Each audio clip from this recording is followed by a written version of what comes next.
Hello and welcome to Overlanders Then and Now. I'm Jim King and I'm joined by my friend and close personal friend of the Pharaoh Keops, Tom Bingle. How you doing, Biggs? Oh, great, Jimmy. Ready Good. to kind of tackle a new continent, Doc. This will Uh, be exciting. that's right. We're going to be talking about Egypt and the very uncertain meetup on June 2nd, Yeah. 1979. You want to talk a little bit about that? I think we've kind of beat this particular horse to death, but any Well, comments Jimmy, on it? just the most unusual thing is that there's no correspondence between you and I. Right. I'm amazed that we did set a date, back in the United States prior to departing. But it's just incredible. And Doc, a magic moment. Another magic moment in our all our travels is that then me coming off the plane there, and all of a sudden, Jimmy, I don't know what to expect or whatever, but then I hear the words, Binks, Binks. And that was it, Doc. Just Yeah. unbelievable. Yeah, it was funny. I was trying to think of how and when we did make that arrangement. I think it's before we even left on our Oh yeah. respective solo journeys Yes. before meeting up in Cairo. But as I was looking through some stuff I still had, um, I saw a picture of me in front of the Cairo American Express office, and I thought Okay. maybe that's how All we right. just. Okay. But who would have taken that picture? It would have been you. So. Yeah, right. No. I don't know. No. I don't know how the heck we did it, Yeah. but we did it. And Yes. Yes, Jimmy. so Um, we saw a lot on that first date, thanks to a man that I have no memory of whatsoever. In fact, I yes. at this point I had lost all my journals. Actually, after Egypt, once we were well on our way into the Middle East, I was robbed of my journals. So I have to rely on your memory of this Ferris Okay. character. I have no memory of him or the Aussie couple that you befriended on the on the plane. So tell me what you remember most about Ferris. Jimmy, it was one of those great moments in travel where a local person just really is excited about sharing his world with his travel, with the people that he's hosting at his the Golden Hotel, in Cairo. Jimmy, and it just was magical because he was he had some education, he was a lawyer, and Jim, unbelievable. He just set us up and have given us nods about okay where we should go. Okay, and Doc, so he started us off, with the Mosque of Sultan Hassan. Then Jim to the magical world of the bazaar, and then of course to the musty old Egyptian museum. Right. And then he said said he wanted us to have that foundation of Cairo initially, because Jim, Cairo was, I would say, probably the most lived in city that we maybe had visited, other than some of the West African cities are rather lived in as well. But just major cities in the world, Cairo was really lived in. It was had a lot of bruises on it, but yet another again, Ferris helped explain it. And then Jim, from there, he also definitely said head out to the pyramids, Doc. So Right. yes, Yeah. Jim. Well, you just answered my next four questions. Okay, Jim. Yeah, yeah. So All of right. those sites that we saw, the mosque, the bazaar at Khan el Khali, the museum, and the pyramid, when you think back on your time in Egypt, what do you remember most and why? Oh, Jim, I cannot stop thinking about as we got out to the pyramids, Jim. They're magical, and I think one of the biggest things about it, Doc, was the fact that I was expecting them to be kind of, out in this open desert, Right. because whenever you see photographs of the pyramids, there's nothing around them at Right. all. And so I was saying, we'll be Jimmy, we'll be Lawrence of Arabia out in, on camels going out and to find the pyramids. But Jim, it just was that magic moment of which, Jim, we met, again, I'm always going to be using this term pajama clad youngster who said the magic words as far as seeing the pyramids because there are these three big pyramids, but it's huge. It's a large area that they cover. And he said, Jim, if you rent a horse, you can see everything. And Doc, that, you know, And that was, it didn't take much to convince you to use a horse, Jim, because you had an equestrian background in your history. But Jim, that was probably the most magical moment was riding the horses, down to the three, and then eventually, Jim, over to Saqqara, the step pyramid, further on down. So that, Jim, was at the number one moment. Yeah, Jim, a moment of nirvana. right, right. Yeah, I think the same for me. I mean, it was just the whole concept of Egypt was Yeah. something, of Mhm. course, we grew up with, studying history and just to see those pyramids. And you're right, you could practically walk to them from downtown Cairo. They're right on the city's edge. In fact, I remember there was like almost like a straight line between the green as a result of the Nile and then Yeah. the vast desert beyond it. Yeah. But right Mhm. there were the pyramids. And Yeah. going in, actually, not just seeing them, but going into them and Yeah. Yeah. eventually making our way, bent over all the way to the sarcophagi. I mean, it was just incredible. But getting on those horses and, once we got past the Great Pyramids and Yeah. went out to Saqqara, we were in the middle of nowhere and just Yes. riding around on horses. I mean, how that that stands out. That stands out for me. Uh, Yeah, Jim. and there's another place we visited, I think, or maybe I went the day before Okay. you arrived, the City of the Dead. Were you with me when we visited the City of the Ooh, Dead? Jim, When I visited I this? don't think so. Yeah, it's a I don't think. huge necropolis. Okay. Like 4 square miles or something of mausoleums. But because, Wow. as you mentioned, Cairo has this huge population of, I don't know, 10 million people or something. Yeah, 10 million. People were actually living in there too. It was very kind of a bleak, Ooh, rundown area of the city. But the name City of the Dead, for whatever reason, appealed to me. I wanted to see it. So, fascinating, Jim. yeah, Yeah. so it was kind of a living necropolis because there's so many people around. But it was that was kind of interesting. So now we also Yeah.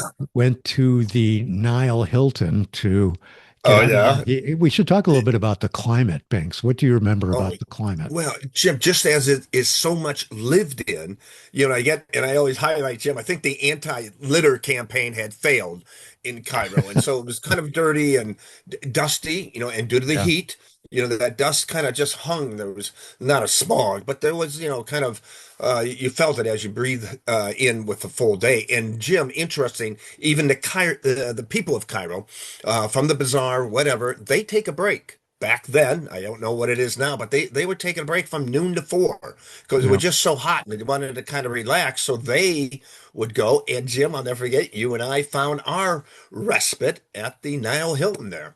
And it was fascinating because, Jim, we were able to talk over a whole bunch of things, reflect on what we had seen. And it just was actually, Jimmy, duplicating what the Cairo people were doing themselves, Doc. Yeah, it's just taking it. I mean, I remember that it was so freaking hot, Yeah, and yes, yes. that just blew away any budget considerations. We're going to go to a place where they've got air conditioning and Yes, maybe get yes. a soda. We Yeah. ended up getting some beer and Uh-huh. also met a fellow alum. So Oh yeah. another small world. I don't know what he was doing there. He's a businessman of some sort. He was dressed to the nines, and we were, Yes. dusty in our backpacking mode. But it seems just about everywhere we went, we would run into, well, not everywhere, but a lot of places we would run into people from Notre Dame, thanks to that Yeah, that's neat, T-shirt that Jim. I always wore. I think Yeah. one of Uh-huh. my two T-shirts on the trip. So, Oh, Jimmy. so then we also topped off the night, I think, as a result of your friend Farsi. No, wait a minute. What? Yep. Ferris, I beg your pardon. Fast. Yeah. The sound and light show Yeah. at the pyramids, right by the Yeah. Sphinx there. So, your impressions. Oh, but Jimmy, I'll never forget because we're going to head back out there. Oh, come on, we're backpackers and everything. We're not into sound and light shows. Oh, That's not going to fill it. However, Jim Ferris insisted that we go out there, and Jim, it was fascinating. because we got there kind of as the sun was starting to set. It was a whole different atmosphere at that time on the whole area around the pyramids. And we then, did a good look. We had a guide.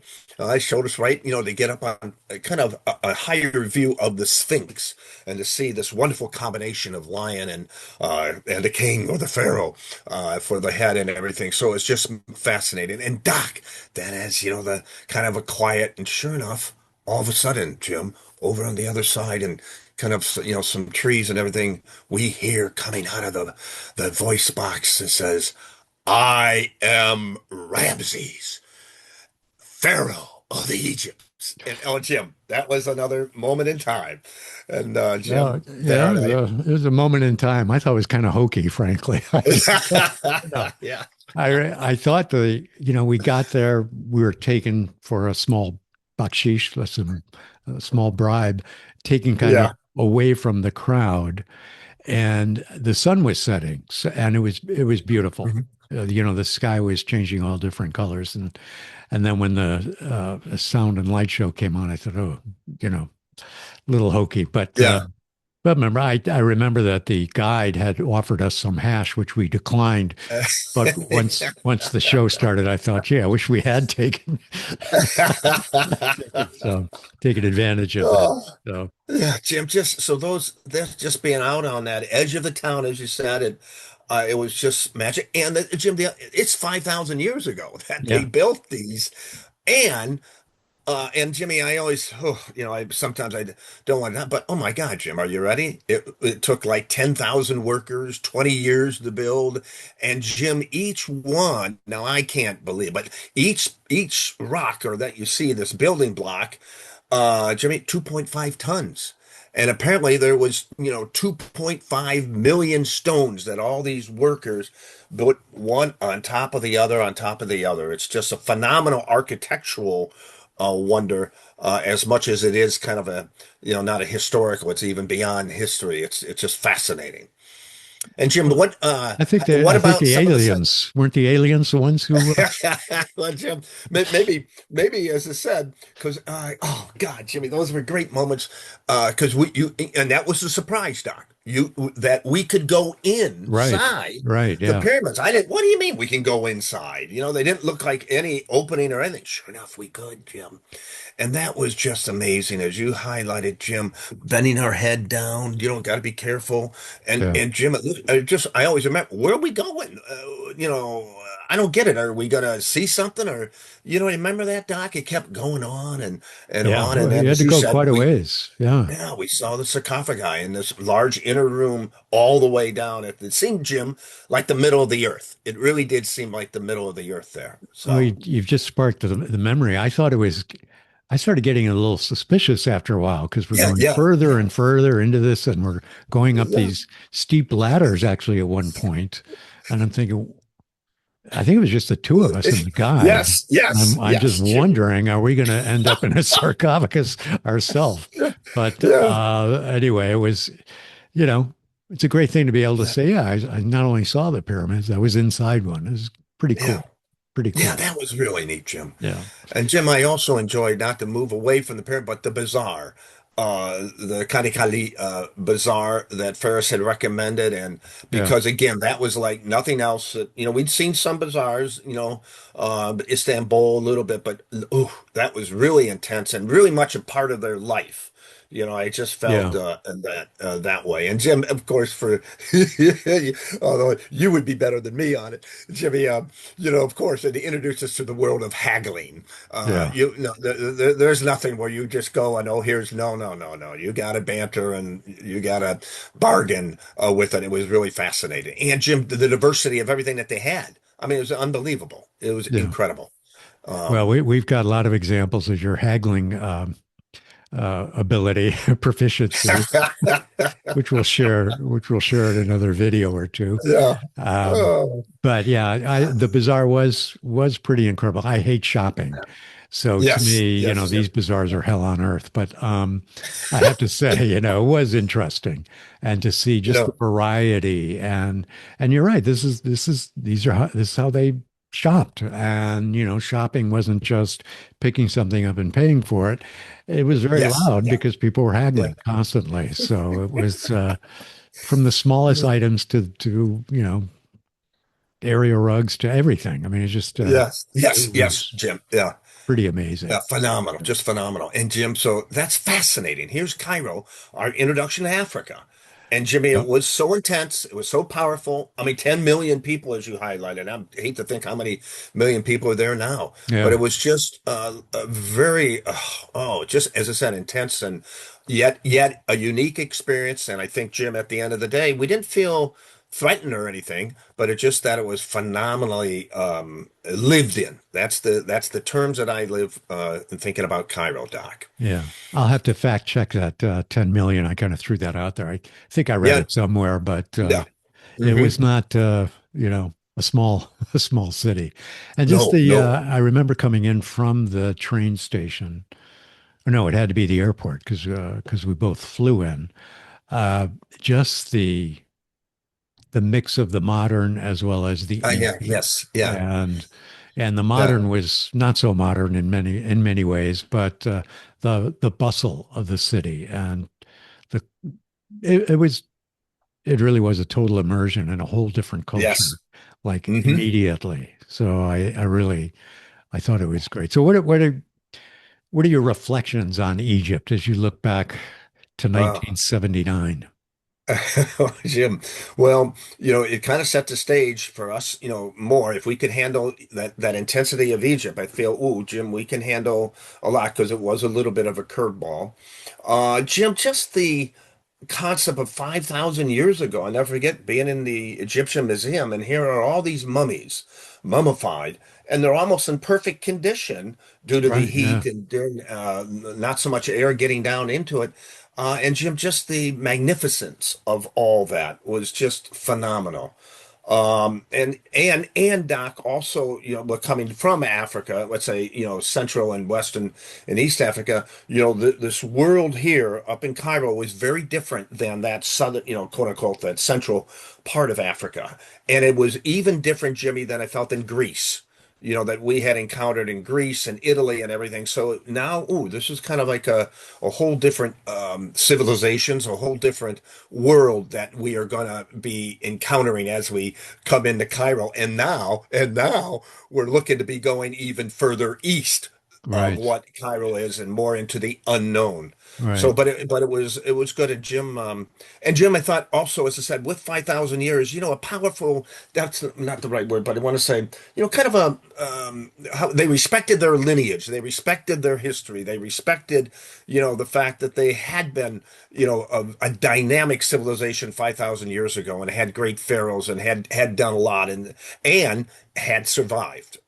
So that, the Egypt of today is, yes, it's somewhat akin. It's coming right from that Egypt of 5,000 years ago. Right. Well, I completely forgot what my Yes. what my reflection was. Uh, Oh, I sorry. just, Yeah. just looking back, I think it was also a very interesting introduction and immersion really into Yep. the Islamic world because, in Yes. Yes. Israel, Yep. you can hear the call to prayer, but Hmm. life seemed to some people paid attention, others didn't. But in Cairo, when that Yeah. call to prayer went out over the loudspeakers, things stopped and people, were called to Yes. prayer and they prayed. And it Yep. was very much a integral part of their lives. And, you compare Yes, it to Jim. our Catholic upbringing, and Hmm. it's Hmm. just a whole different ball game. And I found it really interesting that, men, women, children, everybody stopped, they prayed, and Yeah. just a different world than I was used to. I'm sure you as James, well. James, greatly reflection because yeah, it is an introduction to the Islamic world, and as you just said, Jim, it seemed that the Islamic world permeated day-to-day existence maybe a little bit more than we're in the Catholic and Christian faiths of the West and everything in that regard. And so it was, and Jimmy walking into the mosque and seeing, ooh. that central courtyard. It's so beautiful there. Yeah. And then kind of getting that introduction of, how they pray and the mihrab and all that was, Yeah. it The was a architecture. wonderful, Yeah. yeah, it Yeah. was a Just, wonderful introduction. Thanks, Jim. That's a yeah. key point. Yeah. That's one of the key points too. So as you Because, say, Jim, we kept heading east, but first yeah, we made the decision to actually go back in the other direction for a short time. Well, we thought it would be a short time, but it was much longer to Israel. But before we did that, we headed yeah, south, right? yes, So yes, we went Jim. We, down down the Nile to yes, Luxor exactly. and the Valley of the Kings, which is another uh, memory I'll never forget. Is actually entering the Valley of the Kings. But Yes. we'll talk about that in our next video. Okay. So until Great. then, to everyone watching and listening, thanks so much for joining us. We hope to see you next time. But Yes. until then, salam, everyone. Salam alaikum. Yeah. Ah, James, you had that salam little what? alaikum. Okay, very good.